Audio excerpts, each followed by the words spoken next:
આ ઘટના ભગવાન રામના જન્મ પહેલા બની હતી, જ્યારે ભીલ આદિવાસી કુળના વડા અજના ઘરે પુત્રીનો જન્મ થયો હતો. તેમાંથી એકનું નામ શ્રમણ અને બીજાનું શબરી હતું. શબરીની માતા ઇન્દુમતી તેને ખૂબ પ્રેમ કરતી હતી. નાનપણથી જ શબરી પશુપક્ષીઓની ભાષા સમજીને તેમની સાથે વાત કરતી હતી અને જ્યારે શબરીની માતાએ તેને જોયો ત્યારે તે કંઈ સમજી શકતી નહોતી. થોડા સમય પછી એક પંડિતે શબરીના પરિવારને કહ્યું કે તે ભવિષ્યમાં સાધુ બની શકે છે. શબરીના પિતાને આ વાતની જાણ થતાં જ તેના લગ્ન નક્કી થઈ ગયા. જેમ જેમ લગ્નનો દિવસ નજીક આવતો ગયો તેમ તેમ શબરીના પરિવારે ઘરની પાસે ઘણા બકરા અને અન્ય પ્રાણીઓ લાવીને બાંધી દીધા. એક દિવસ જ્યારે શબરીની માતા તેના વાળમાં કાંસકો કરી રહી હતી ત્યારે તેણે તેને પૂછ્યું, આટલા બધા પ્રાણીઓ અમારા ઘરે કેમ લાવ્યા છે? માતાએ જવાબ આપ્યો, દીકરી, તારા લગ્ન થવાના છે, તેથી અમે યજ્ઞની વ્યવસ્થા કરી છે.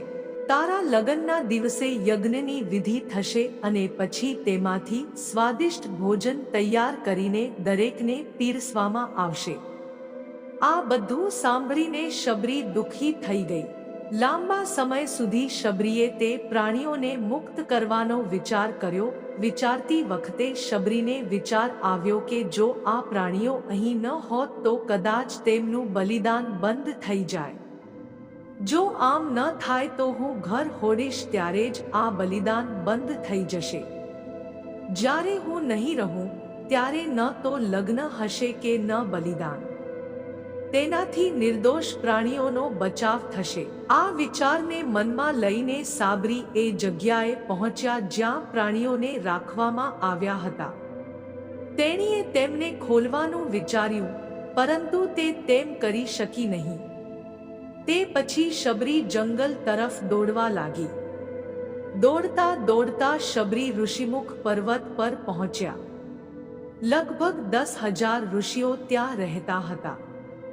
શબરીને લાગ્યું કે તે પણ કોઈક રીતે આ જંગલમાં ઋષિમુનિઓની સેવા કરીને પોતાનું જીવન જીવશે. તે કોઈક રીતે તે જ જંગલના એક ભાગમાં શાંતિથી રહેવા લાગી.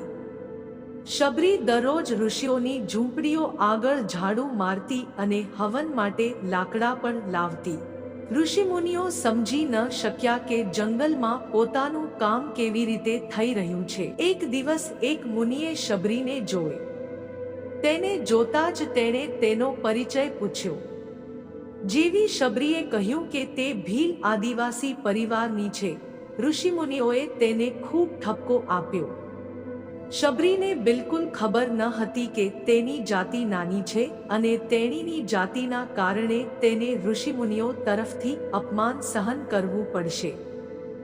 આટલું બધું હોવા છતાં શબરી દરેક ઋષિના દરવાજે પહોંચી અને તેમના આંગણાને સાફ કરી અને તેમને તેમના ગુરુ દીક્ષા આપવા કહેતી. બધાએ શબરીને તેની જાતિના કારણે તેમના આશ્રમમાંથી ભગાડી. આ દરમિયાન ઘણો સમય વીતી ગયો. તે પછી શબરી માતંગ ઋષિની ઝૂંપડીમાં પહોંચી. ત્યાં પહોંચ્યા પછી શબરીએ માતંગ ઋષિને કહ્યું કે તે તેમની પાસેથી ગુરુ દીક્ષા લેવા માંગે છે. તેમણે ખુશીથી તેમને તેમના ગુરુકુળમાં રહેવાની મંજૂરી આપી અને ભગવાનને લગતું જ્ઞાન આપતા રહ્યા. શબરીએ પણ તેના ગુરુ માતંગ ઋષિની સેવા કરવામાં કોઈ કસર છોડી ન હતી. તે ગુરુકુળનું તમામ કામ પણ કરતી હતી. શબરીથી ખુશ થઈને ઋષિ માતંગે તેને પોતાની પુત્રી તરીકે સ્વીકારી લીધી. સમય સાથે માતંગ ઋષિનું શરીર વૃદ્ધ થઈ ગયું. એક દિવસ તેણે શબરીને પોતાની પાસે બોલાવીને કહ્યું, દીકરી, હું મારું શરીર છોડવા માંગુ છું. મને આ દેહમાં જીવ્યાને ઘણા વર્ષો થઈ ગયા છે. શબરીએ દુઃખી હૃદયે કહ્યું, તમારા સહકારથી જ હું આ જંગલમાં રહી શકી છું. તમે જતા રહેશો તો જીવીને શું કરીશ? તમે મને પણ તમારી સાથે લઈ જાઓ. હું મારું શરીર પણ છોડી દઈશ. માતંગ ઋષિએ જવાબ આપ્યો, દીકરી, તારે ચિંતા કરવાની જરૂર નથી. રામ તમારી ચિંતા કરશે અને તમારી સંભાળ પણ રાખશે.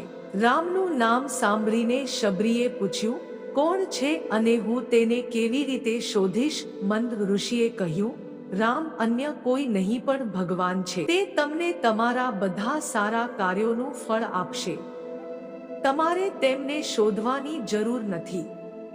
એક દિવસ તે પોતે તમારી શોધમાં આ ઝૂંપડીમાં આવશે અને તેના હાથે જ તમને મોક્ષ મળશે.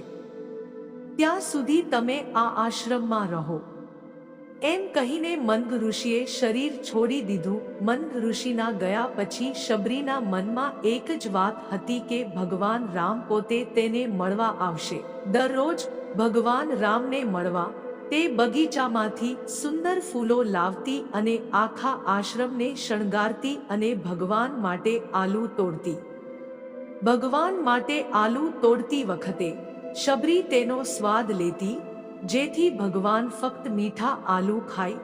દરરોજ શબરી ભગવાનના દર્શનની આશાએ આ રીતે ફૂલો અને ફળો ભેગા કરતી હતી.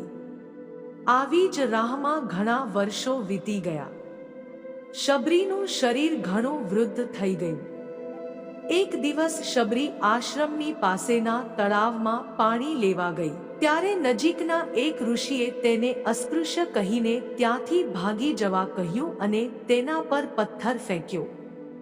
જ્યારે તે પથ્થર શબરીને વાગ્યો ત્યારે તેણીને ઈજા થઈ અને લોહી વહેવા લાગ્યું. વહેતા લોહીનું એક ટીપું એ જ તળાવના પાણીમાં પડ્યું. પછી આખું તળાવનું પાણી લોહીમાં ફેરવાઈ ગયું. આ બધું જોઈને ઋષિએ શબરીને ઠપકો આપ્યો અને કહ્યું કે પાપી, તારા કારણે આખું પાણી બગડી ગયું. તે પાણીને સાફ કરવા માટે દરરોજ ઋષિ પોતાના વિવિધ જ્ઞાનનો ઉપયોગ કરતા હતા. ઘણા પ્રયત્નો છતાં કંઈ થયું નહીં. પછી તેણે તે તળાવમાં ગંગા જેવી ઘણી પવિત્ર નદીઓનું પાણી પણ રેડ્યું. હજુ પણ તળાવનું પાણી સાફ ન થઈ શક્યું અને તે લોહી જેવું રહી ગયું. તળાવના પાણીને સાફ કરવાના ઘણા વર્ષો પછી પણ કંઈ કામ ન થયું. તેથી ઋષિએ કંટાળીને બધું છોડી દીધું. આ ઘટનાના ઘણા વર્ષો બાદ ભગવાન રામ પોતાની પત્ની સીતાના અપહરણ બાદ તેની શોધમાં તે જ તળાવ પાસે પહોંચ્યા હતા.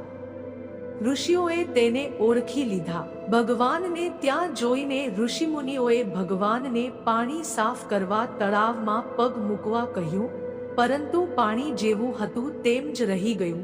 ઋષિમુનિઓએ પણ ભગવાનને બીજા ઘણા કામ કરવા કહ્યું, પણ એ પાણી લોહી જેવું જ રહ્યું.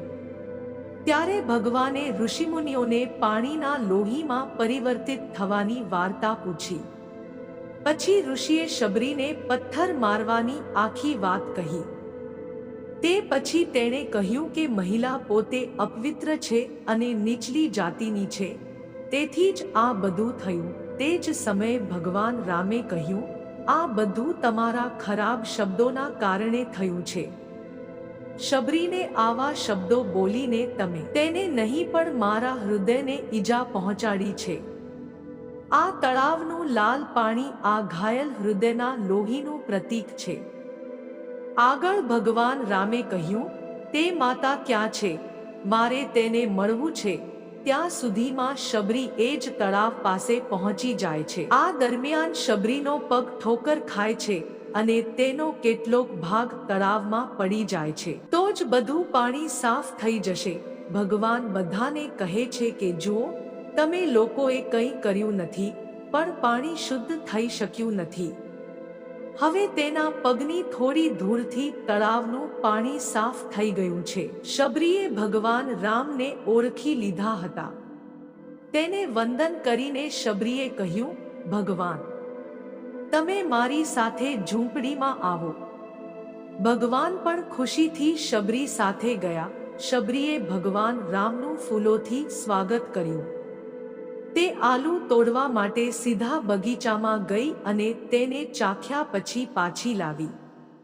તેણે ખૂબ જ પ્રેમથી ભગવાન રામ અને તેમના ભાઈ લક્ષ્મણને ફળ આપ્યા. ભગવાન રામ પણ તે આલુ સમાન પ્રેમથી ખાવા લાગ્યા. પછી આલુ જોયા પછી લક્ષ્મણે ચહેરો બનાવીને કહ્યું, ભાઈ, આ આલુ ખાધેલા છે, તમે તેને કેવી રીતે ખાઈ શકો? ભગવાને જવાબ આપ્યો, લક્ષ્મણ, આ ખાધેલા નથી, પરંતુ ખૂબ જ મીઠા છે. એક એક ફળ આપણા માટે ગોતેલા છે. શબરી માઈ આપણા બધા માટે ખૂબ પ્રેમથી આ લાવી છે. આટલું કહીને ભગવાન રામ એ આલુ પ્રેમથી ખાવા લાગ્યા. વિદાય લેતી વખતે ભગવાને શબરીમાઈને કહ્યું, તમે મારી પાસેથી જે માગો તે માગી શકો છો. શબરીએ તેને કહ્યું, માતંગ ઋષિની સલાહથી હું આજ સુધી ફક્ત તમારા દર્શન કરવા જ જીવતી હતી. હવે કૃપા કરીને મને મોક્ષ આપો. હું ફક્ત તમારી આગળ મારા શરીરનું બલિદાન આપીશ. તે જ ક્ષણે શબરીએ શરીર છોડી દીધું. ભગવાન રામે પોતાના હાથે અંતિમ સંસ્કાર કર્યા અને માતા સીતાની શોધમાં આગળ વધ્યા. આ રીતે ઋષિ માતંગની વાત સાચી સાબિત થઈ અને શબરીને પણ ભગવાન રામના દર્શન થયા. ત્યારથી ભગવાન રામને શબરીના રામ તરીકે પણ ઓળખવામાં આવે છે. શબરીની વાર્તામાંથી બોધપાઠ એ છે કે જો સાચી શ્રદ્ધા હોય તો ભગવાનના દર્શન અવશ્ય થાય છે.